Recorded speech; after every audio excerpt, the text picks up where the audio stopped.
Welcome to Good Friday at home. I'm Matthew Lawrence, Canon for Spiritual Formation at Trinity Cathedral. Today we're going to be hearing the words from Psalm 22. My God, why have you forsaken me and are so far from my cry and from the words of my distress? Oh my God, I cry in the daytime, but you do not answer, by night as well. But I find no rest. These words of Jesus on the cross evoke in us feelings of great compassion and maybe even memories or experiences of our own sense of abandonment. Right now, of course, in the world, so many people are feeling abandoned. So many people are desperate and crying out.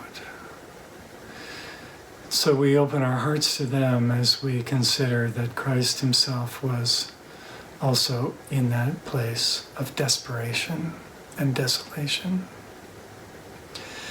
When we see Christ on the cross crying out in desolation, we join with him. You know, the one thing about grief is that it opens our hearts. We say, Jesus, you're not abandoned. I'm here with you. I'm with you.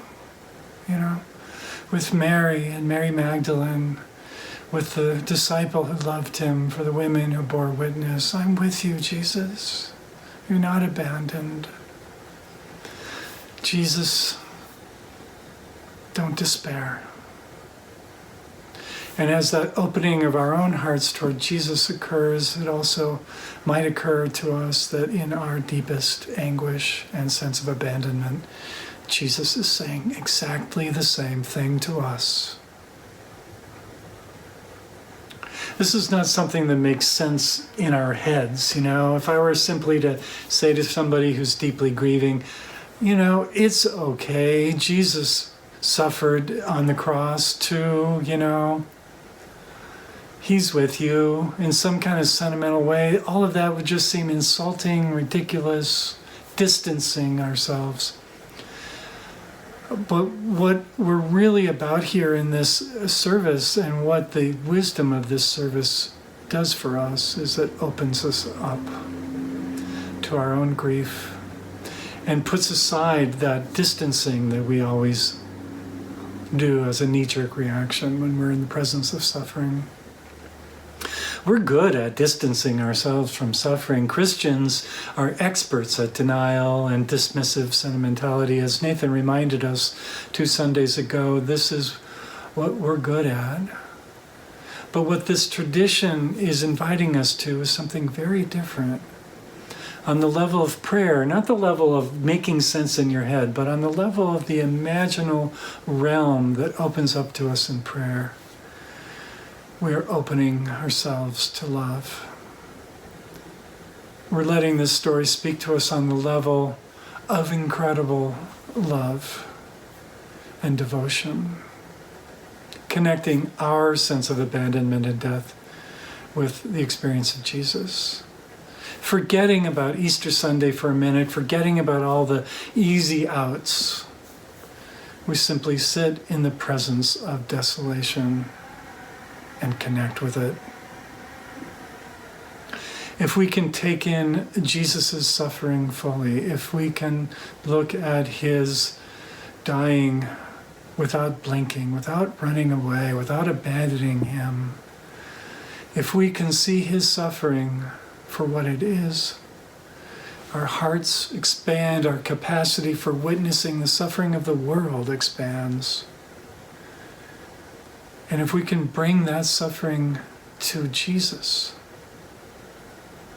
we'll discover that we are not alone. We are not alone.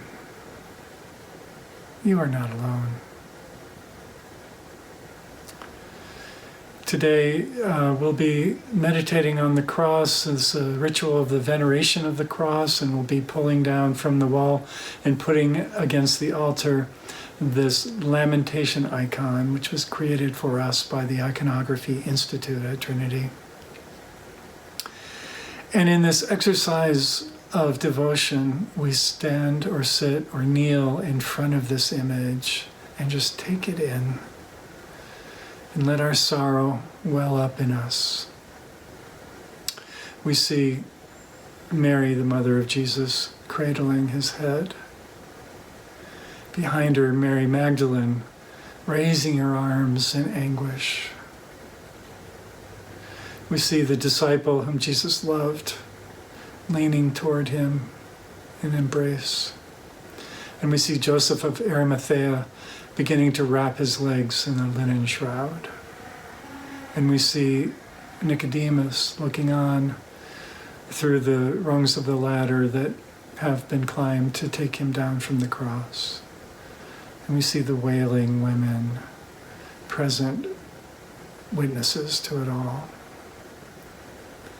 We find ourselves present to Christ's suffering, and we find ourselves opening